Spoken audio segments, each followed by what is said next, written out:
Death Wish by Lawrence Block. The cop saw the car stop on the bridge, but didn't think too much about it. People often stopped their cars on the bridge late at night, when there was not much traffic. The bridge was over the deep river that cut the city neatly in two, and the center of the bridge provided the best view of the city. Suicides liked the bridge too.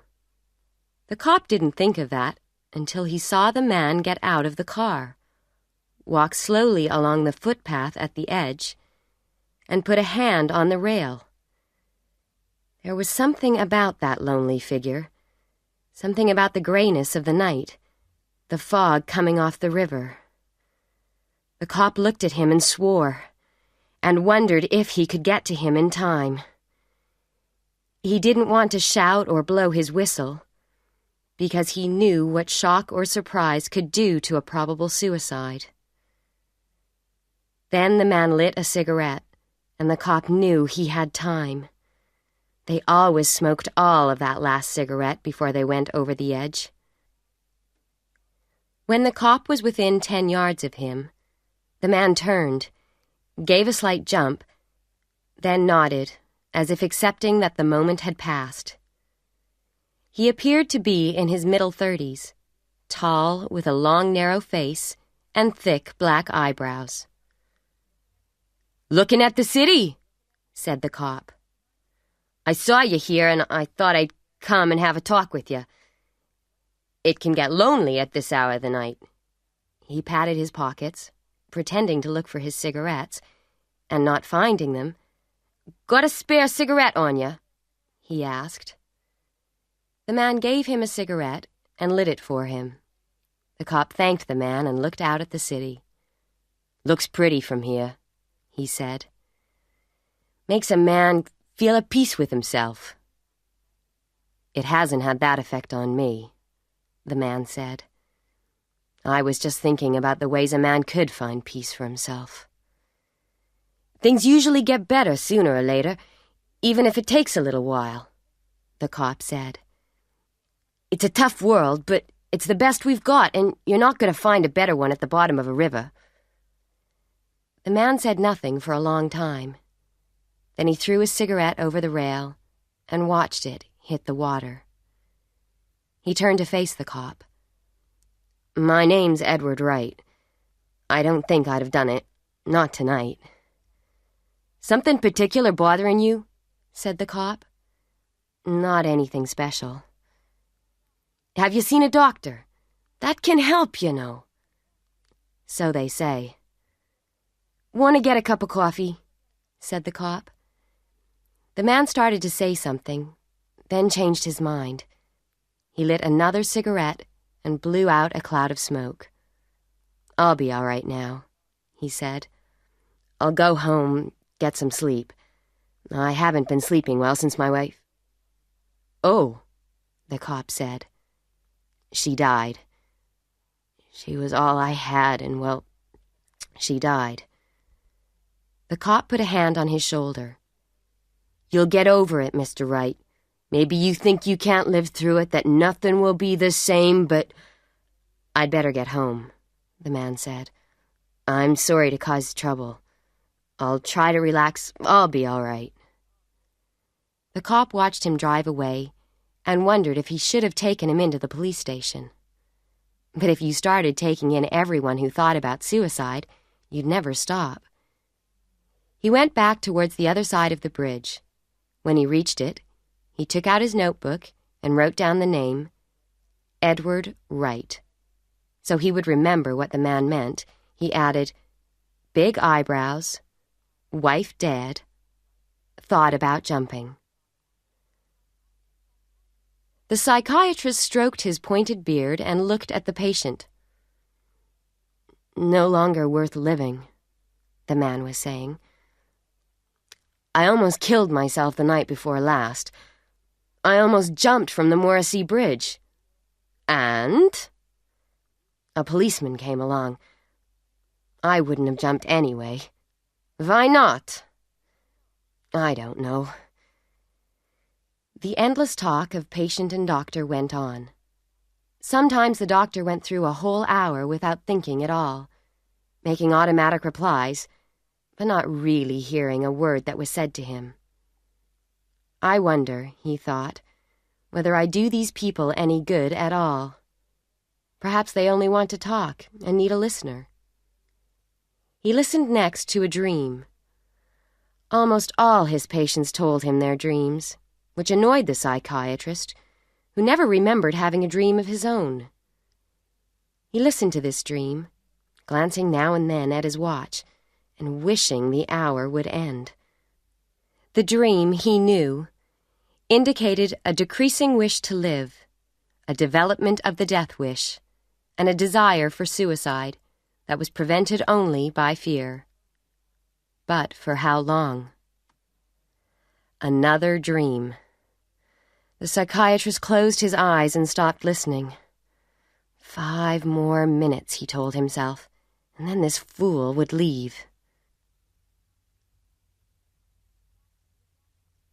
The doctor looked at the man, saw the heavy eyebrows, the expression of guilt and fear.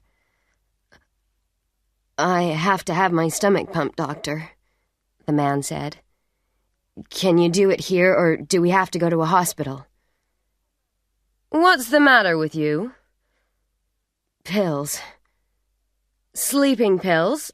How many did you take?" 20, said the man.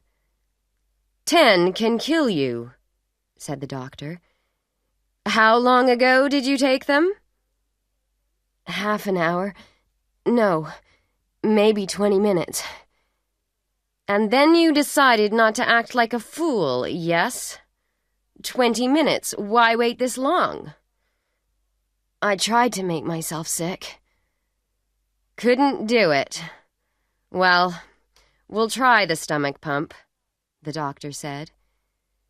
It was very unpleasant. But finally the doctor said, You'll live. Thank you, doctor. Don't thank me. I'll have to report this. I wish you wouldn't. I'm under a psychiatrist's care. It was more an accident than anything else, really. The doctor raised his eyebrows. 20 pills? You'd better pay me now. I can't risk sending bills to people who may be suicides. This is a fine gun for the price, the clerk said. But for just a few dollars more... No, this will be satisfactory. I'll need a box of bullets. The clerk gave him a box. Or 3 boxes for... just the one. The shopkeeper opened a book. You'll have to sign there to keep the law happy. He checked the signature when the man had finished writing. I'm supposed to see something to identify you, Mr. Wright. Can I see your driver's license? He checked the license, compared the signatures, and wrote down the license number. Thank you, said the man. Thank you, Mr. Wright. I think you'll get a lot of use out of that gun. I'm sure I will.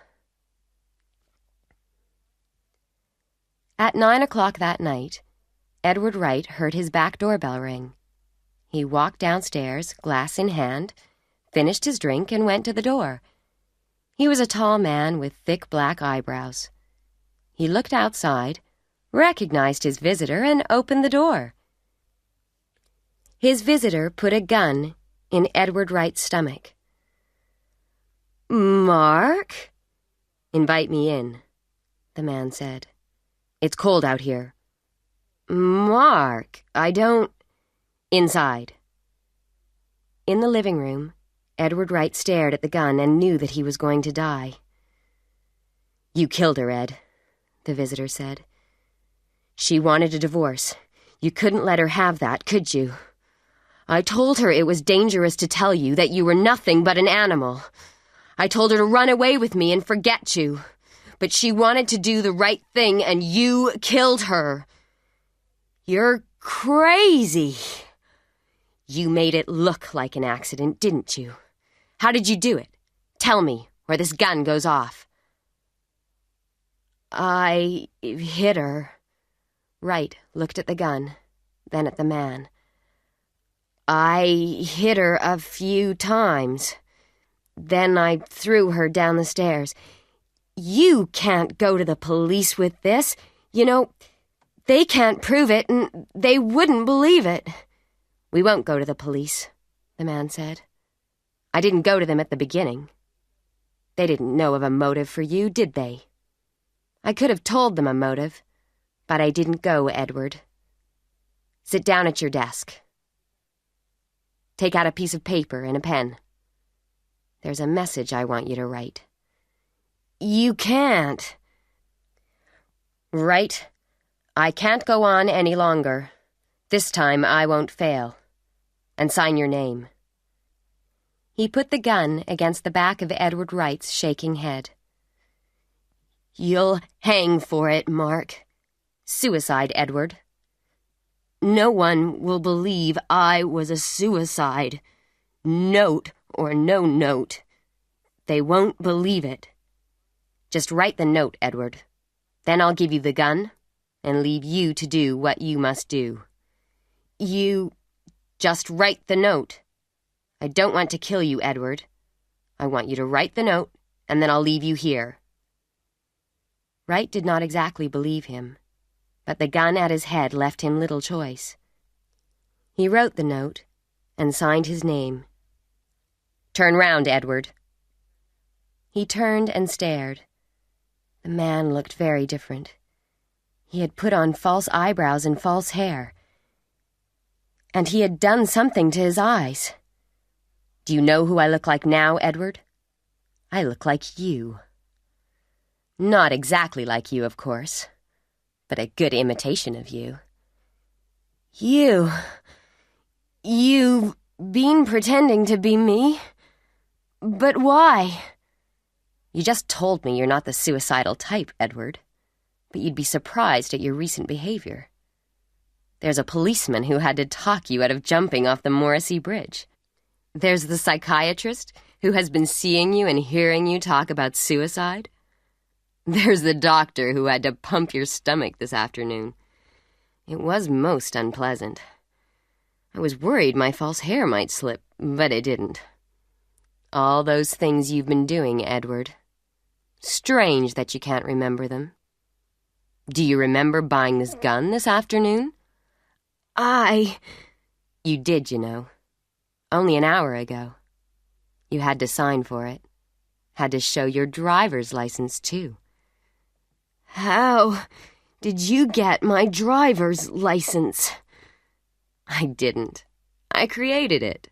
The man laughed softly. It wouldn't fool a policeman, but no policeman saw it. It fooled the clerk, though. Not the suicidal type. All those people will swear you are, Edward. What about my friends, the people at the office? They'll all help. They'll start to remember your moods. I'm sure you've been acting very shocked and unhappy about her death. You had to play the part, didn't you? You should never have killed her, Edward.